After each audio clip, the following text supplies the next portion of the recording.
What's up, guys? This is a 12-volt battery pack I recently built from old cells.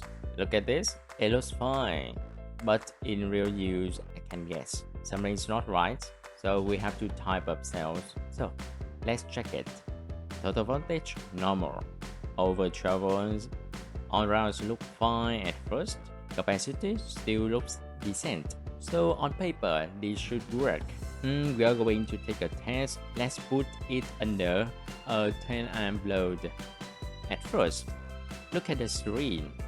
The voltage is going down really slowly, stable. Everything seems fine.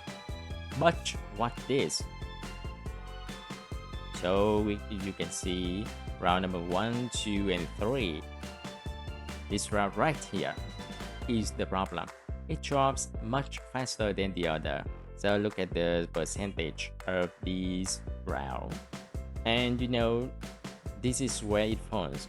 Not all cells are equal, even if they look fine at rest. Under load, some just can keep up. The voltage drop really quickly. So one quick round pulls everything down. And eventually, the part can't deliver power anymore. So yes, I think you can build a puck from old cells. But if they're not marked properly, you will get problems like this. It looks fine until you actually use it. I test builds like this all the time.